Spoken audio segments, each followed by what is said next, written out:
Hello student, online classes में आपका स्वागत है। आज आपके सामने एक नया टॉपिक लेकर के आए हैं, हरित क्रांति की उपलब्धियां या विशेषताएं। यानी आज के संदर्भ में हम लोग हरित क्रांति की विशेषताएं या उपलब्धियों के संदर्भ में अध्ययन करेंगे। इसके पहले वाले वीडियो में इकट्ठा गोल क्रांति, हरित क्रांति, श्वेत क्रांति सभी का बहुत शॉर्ट में वीडियो गया था, लेकिन इसमें जो है पर्टिकुलर केवल हरित क्रांति के संदर्भ में हम लोग अध्ययन करेंगे। तो चलिए विषय वस्तु को स्टार्ट करते हैं और देखते हैं हरित क्रांति की क्या क्या उपलब्धियाँ हैं या क्या विशेषताएँ हैं, उनके संदर्भ में हम लोग अध्ययन करते हैं। सबसे पहले हम लोग समझेंगे हरित क्रांति। जैसा कि आप जानते हैं 1966-67 में हरित क्रांति लाया गया था, यानी 1966-67 के टाइम में हरित क्रांति लाया गया था और इसके जनक थे एम.एस. स्वामीनाथन। एम.एस. स्वामीनाथन के संक्षेप में थोड़ा सा उसके संदर्भ में हम लोग अध्ययन करेंगे। जैसा कि आप जानते हैं एम.एस. स्वामीनाथन, इनके विषय में जानेंगे, जिनका पूरा नाम मकोम्बो सामसिवन स्वामीनाथन था, यानी मकोम्बो संबाशिवन स्वामीनाथन, जो तमिलनाडु के जन्मे थे और ये कृषि वैज्ञानिक थे।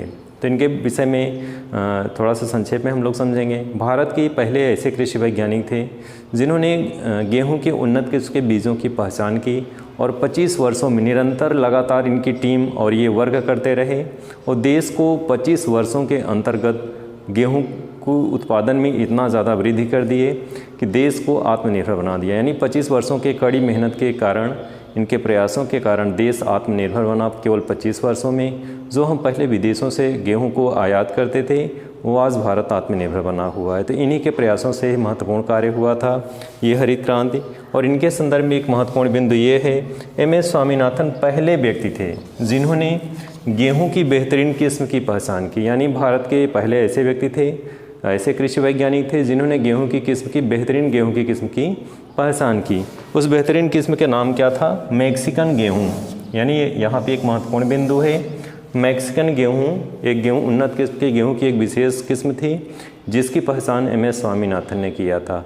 और इस पहचान के माध्यम से गेहूं क्षेत्र में क्रांति आ गई। हालांकि इसके क्षेत्र में बहुत सारे अन्य फसलों पे भी इसका प्रभाव पड़ा, उसके संदर्भ में भी हम लोग अध्ययन करेंगे। तो पहले केवल इतना संक्षेप में समझें कि एम.एस. स्वामीनाथन जी अपने प्रयासों के कारण जो है हरित क्रांति के क्षेत्र में भारत में बहुत ज़्यादा उत्पादन के क्षेत्र में बढ़ोतरी की, वो भी विशेष रूप से गेहूं के क्षेत्र में। तो आइए विषय उसको आगे बढ़ाते हैं और हम लोग अध्ययन करते हैं कि इसमें क्या विशेषताएँ और क्या क्या उपलब्धियाँ थी। सबसे पहले हम लोग समझेंगे नंबर 1 पे रासायनिक उर्वरकों का प्रयोग। हरित क्रांति की पहली विशेषता क्या है या उपलब्धियां? रासायनिक किस्म के उर्वरकों और खादों का प्रयोग किया गया। 1966-67 में एक का आंकड़ा जो हम लोग देखेंगे तो प्रति हेक्टेयर जो 1960 और 61 के एवं में था वो 2 किलो प्रति हेक्टेयर था। इस तरह से रासायनिक खाद और उर्वरकों का जो प्रयोग किया जाता था इस टाइम में, बहुत ही कम आंकड़ा था उस टाइम में। और ये आंकड़ा जब इस विषय में कार्य किया गया, उन्नत किस्म के बीजों का प्रयोग किया जाने लगा, तो 2011-12 में ये आंकड़ा 144.3 किलोग्राम प्रति हेक्टेयर हो गया। यानी इतनी स्पीड से इसका यूज़ किया जाने लगा और इससे जो है उत्पादन में बहुत ज़्यादा वृद्धि हुई। तो हरित क्रांति की प्रमुख विशेषता है कि उन्नत किस्म के रासायनिक खादों का प्रयोग किया गया, कीटनाशक दवाओं का प्रयोग किया गया।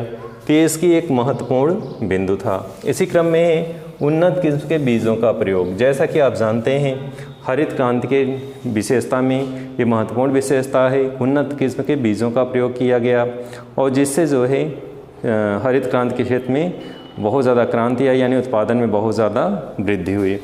इसी क्रम में आगे हम लोग बढ़ेंगे और देखते हैं कि वे कौन सी फसलें थी। यानी 5 प्रमुख फसलें थी जिनमें उन्नत किस्म के बीजों का प्रयोग किया गया। तो इसमें कौन कौन सी फसलें थी? जिसमें गेहूँ था, चावल था, बाजरा था, मक्का था और ज्वार था। तो ये प्रमुख फसलें थी, ये 5 प्रमुख फसलें थी जिनके संदर्भ में कार्य किया गया। इनमें सबसे ज़्यादा जो प्रभाव पड़ा था वो गेहूं पे पड़ा था। डियर स्टूडेंट, इस तरह से इसको लर्न रखेंगे कि 5 कौन सी फसलें थी जिन पे कार्य किया गया, यानी उन्नत किस्म के बीजों का प्रयोग किया गया, लेकिन इनमें सबसे ज़्यादा जो प्रभाव पड़ा था गेहूँ पे पड़ा था। इसी क्रम में आगे हम लोग बढ़ेंगे। सिंचाई सुविधाओं का विकास किया गया। देश में जो नहरें, नलकूप, कुएं और तालाब, ये सिंचाई के साधन थे। सिंचाई के साधन हमारे पास कम थे। जैसा कि भारत की कृषि की विशेषता क्या क्या है कि भारत में कृषि वर्षा पर निर्भर है। तो ऐसे में इन साधनों का विकास किया गया हरित क्रांति के पश्चात और इससे देश जो है सिंचाई के साधनों का विस्तार करके फसलों के उत्पादन में वृद्धि किया। नेक्स्ट क्रम में हम लोग चलते हैं कृषि फसलों का संरक्षण। हम कितना भी अच्छे उन्नत किस्म के बीजों का प्रयोग कर लें, लेकिन अगर कृषि का संरक्षण नहीं करेंगे, फसलों को टिड्डियाँ खा जाएंगी, खरपतवार के कारण उपज ज़्यादा नहीं होगा, तो ऐसी स्थिति में कृषि का विकास संभव नहीं है। तो फसलों का संरक्षण करने के लिए, जैसे कृषि जो फसल थी उनका संरक्षण करने के लिए खरपतवारों को दूर करना था, कीट पतंगों को, टिड्डियों को उनसे नियंत्रण रखना था, उनसे सुरक्षा प्रदान करना था। तो छिड़काव किया गया विविध प्रकार के, इस तरह से बहुत कीटनाशक दवाओं का प्रयोग किया गया जिससे टिड्डियों से बचाया गया। खरपतवार जो थे उनको दूर करने के लिए नई नई टेक्नोलॉजी का यूज़ किया गया, नए नए उपकरणों का प्रयोग किया गया, जिससे जो है फसलों को संरक्षण प्रदान किया गया। इसी क्रम में आगे हम लोग बढ़ते हैं आधुनिक कृषि यंत्रों का प्रयोग। पहले कृषि यंत्र परंपरागत साधन थे, उन्नत किस्म के साधन हमारे पास नहीं थे, ना थ्रेसर थे, ना जुताई ना बुआई के लिए, ना ही फसलों को अलग अलग डिवाइड करने के लिए। तो इस तरह से उन्नत किस्म के मशीनों का प्रयोग किया गया। खरपतवारों को निकालने के लिए विविध प्रकार की मशीनों का प्रयोग किया गया, छिड़काव के लिए विविध प्रकार के यंत्रों और मशीनों का प्रयोग किया गया, नई नई टेक्नोलॉजी ईजाद की गई। इन सभी के कारण जो है उत्पादन में वृद्धि हुआ। तो ये इसकी विशेषता है। इसी क्रम में आगे हम लोग बढ़ेंगे कृषि सेवा केंद्रों की स्थापना की गई। तो लगभग देश में इस समय 13,000 कृषि सेवा केंद्र हैं, जिसमें तकनीकी माध्यम से यानी तकनीकी प्रशिक्षण की दिया जाता है किसानों को।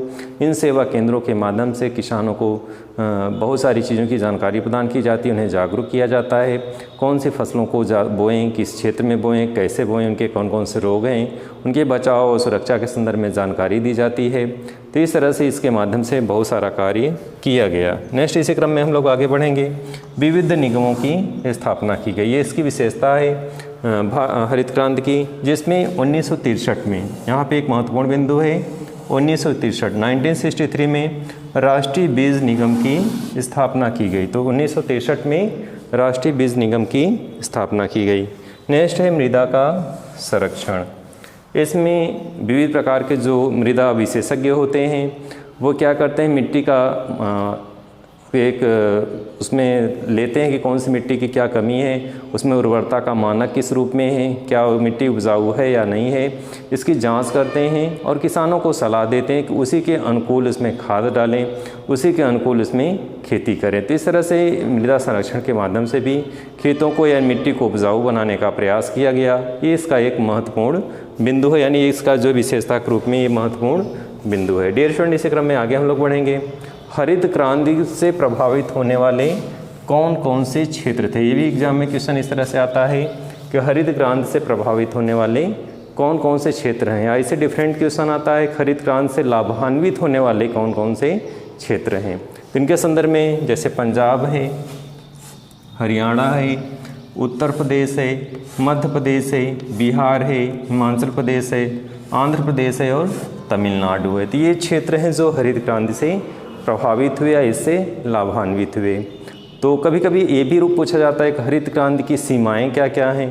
तो इस रूप में भी हम कह सकते हैं हरित क्रांति केवल इन राज्यों में विस्तृत हुआ, इन राज्यों को लाभान्वित कर पाया, बाकी क्षेत्र इससे वंचित रह गए। तो डियर स्टूडेंट, इस तरह से हरित क्रांति की विशेषताएं हैं, इनके जो है क्या क्या क्षेत्र हैं, कहाँ कहाँ पे कौन कौन से क्षेत्र से लाभान्वित हुए, इसके संदर्भ में आपने अध्ययन किया। हरित क्रांति जैसा कि आप जानते हैं MS स्वामीनाथन इसके क्षेत्र में बहुत ज़्यादा कार्य किए।